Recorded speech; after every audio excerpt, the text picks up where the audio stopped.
All right, so Friday night has arrived, and it's going to be kind of questionable how this night goes.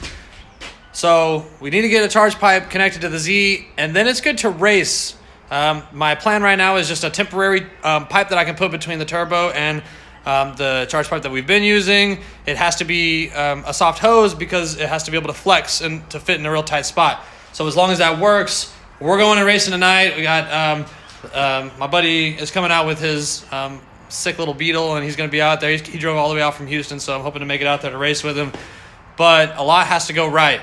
I had ordered some parts for the car, some couplers and all the crap that would have made it work a lot better, but I foolishly ordered it in the wrong size. And so now we're left with just one plan. It has to work. We have to make it work, and then we're going to send it. So here's hoping that everything goes according to plan and we can actually get some passes in with the new turbo. I've connected. Our little janky method worked, and it looks like we'll be able to race, but the damn car is leaking oil bad. Like a sieve. And it's coming out of the oil delivery line, so now we got to take that crap off and see if we can save this night. Got the oil delivery line removed. The bolts on the top of the turbo on the delivery are all tight. The gasket looks to be in place. The copper seals for our banjo bolt for the feed were kind of tore up, and you're really not supposed to reuse those anyway, but it's never usually a problem, but go figure, we're trying to race. So Matt's right now on his way, or actually at O'Reilly's, trying to match some up so we can get this puppy sealed up, get rid of this big oil leak, and we'll try again. All right, we are freaking loading the car on the trailer right now, and it's going down tonight. We got a big oil leak still, but our boys from Force Performance are meeting us out there with all the seals that we need to fix the issue. It's just with the delivery line, so we're gonna go ahead and do a new oil delivery feed gasket and some new banjo bolt O-rings, and that should seal everything up nicely. I need to do a couple of shakedown hits, and just because I don't know what kind of boost we're going to be making. We've been topped out in our turbo for a while now, so we'll make a couple of circles. And the boy Harry's here with his DA9 Integra, freshly turbocharged. We just put a turbo on that within the past couple weeks, and he's been working on tuning and stuff. So hoping to get some shakedown passes on that too. And also my buddy with his air-cooled Beetle is going to be out there too. So it should be a lot going on at the track tonight, and it's going to be a good time. All right, so we're at the track now. We got the old stuff off, the little flange or fitting thing, and then our banjo bolt. So we're going to get that all fixed up.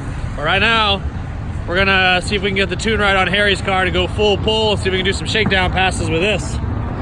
So we're going to do some little hits back here in the back parking lot. All right, Ryan to the rescue. The guys at Force Performance were nice enough to meet us out here to bring us some new banjo fitting seals and a new gasket for our inlet hose as well. So anyway, here's to hoping we're about to hook it up and hopefully about to get on the track. So we got the oil leak figured out. We are at North Star, making a couple little test hits in the back parking lot, just making sure everything's happy, running around. We got to adjust the tune a little bit. Yeah, as long as everything goes well, we're gonna go make some passes, baby, with a brand new turbo, first time. Stay tuned. So we got the oil leak fixed. Staying nice and dry. Boost controller took a shit. So we're running the vacuum tee. But this turbo is making power so fast. We're running, it spiked up to 20 PSI before we realized that the boost controller was messed up. So now the boost cut saved us. But yeah, so now we're gonna send it. We got a pretty good little line to wait in.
we just wrapped up a night of racing. We definitely found some issues with the Z that we need to sort out. We started losing communication with the laptop, and we weren't able to make any data logs for that reason, so it kind of put a damper on our plans, but we know what we need to work on. I brought the car home so I can work on it during the week, and my neighbors are all about to hate me because it's 1:18 in the morning, and I'm about to start this bitch up and pull it off the trailer. But anyway, we got to work out that issue. We need to work out a couple other things. It's not building boost when staging at all, and so that's something we need to work on. I think the larger turbine housing on the bigger turbos making it a little harder to build low RPM boost, but that's something we need to overcome. But also, it just doesn't seem to be running really well. It was over boosting for earlier part of the night. We were spiking up to 20 psi. We had to totally ditch our boost controller that was not working whatsoever. And so we're just running straight wastegate pressure. And we didn't get to make any passes with the Integra tonight. Harry, who owns the Integra, my ride or die bitch, he's my bottom bitch, and he was pulling parts off of his wastegate to put on the Z so we could make some passes tonight. So we do have some videos coming soon of the Integra. It's not quite ready to go full pull yet. It's still got some tuning issues that we need to work out. But until then, Harry's got his eye on the ball, and we're watching the Z become great. And then we're going to get to the Integra eventually, I promise. Now I'm looking at the turbo. The wastegate doesn't seem to be working properly. All right, so you can see where the wastegate is right now. This is after taking a drive and putting it into boost a little bit. Now watch this. That's where it starts. So whenever the wastegate starts to open, it goes straight and then it comes around and it gets stuck over here, which I guess is wide open. I'm guessing, yeah. So it's getting stuck open, wide open. And surprisingly, it's still building boost that way. I think we have a boost creep problem too, because it's still making boost at wide open throttle like this. So definitely feeling some growing pains with the Z. I did find a lot of issues at the track yesterday that we know we need to straighten out. The big turbo is coming with difficulties that we have to adapt and overcome. So when I started looking into it today, I found that our throttle was only opening up to about 75%. And the reason is because we had to clearance, or basically just hammer in some of the sheet metal on the firewall to make the new downpipe fit. And in doing so, we made it to where the accelerator pedal won't travel its full length. So I fixed that today. I just had to shim the gas pedal a little bit. Not a big deal there. But so that's one reason why we were failing to build boost at the line. And then also, even when we were on wastegate pressure, it seemed like we were running too much boost. So that I still have to look into. I need to run some data logs to see if we have a creep problem, because in addition to that, we got a problem with the wastegate rod is getting bound up whenever it opens fully. And so even when the wastegate rod is stuck open, the turbo is still building boost. Like at higher RPMs, it still goes into boost, even with the wastegate fully stuck open.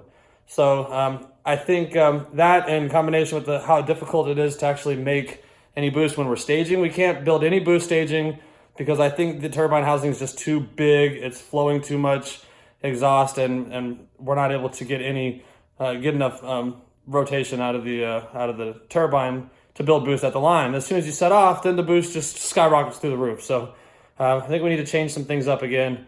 Probably need to go to a smaller turbine housing is what I think. I'm going to talk to Robert at Force Performance and see what he'd suggest or what we can do to make this all right. I think this engine is just not pumping enough air for the 0.82 turbine housing, and a lot of people probably could have told me that. I know that I had one Z guy telling me not to even bother upgrading the exhaust housing and just focus on the compressor side. And we'll probably go back to a 0.63, I'm guessing, but maybe I can get Force Performance to fix up the old 0.63 that we took off of it, or maybe they have something else they want to use. But so I'm gonna get with them and see what kind of options we have there. But in the meantime, I think I'm definitely gonna pull the turbo off and get ready to send back to them. I gotta figure out our communication issue with the laptop. I got a new cord coming for that. And I think I'm just gonna get I found a super cheap, ridiculously cheap T3, T4, just Chinese crap turbo that's got an integral wastegate that I'm pretty sure is just gonna bolt right into place on this thing. So I'm gonna get one of those here probably, and so that way we can still race while the turbo guys do whatever they need to do with the good turbo. But anywho, that's where we're at now. And one other thing I got going on is I bought another intake. I've had this for a while, actually. Just picked it up from the junkyard when I was there one day. And I've kind of cleaned out a lot of the webbing on it. I plan to weld up all the emissions bungs. One thing I did to this, that's some particularly significant, is I've cut open, this all used to be like a tunnel for EGR gases. So I'm just gonna be plugging all these holes, welding all these holes shut, and then grinding away more of this material. So it'll just be a smaller, cleaner look. The EGR valve on this usually sticks out about that far off the end of the intake. So we totally chop that off and just makes the engine bay a lot cleaner, but it also makes it easier to work on, to take it off, put it back on again, and a cleaner look. And so that's gonna be coming soon too, once I get around to that. But first we gotta get this thing running right so we can get back to making some power.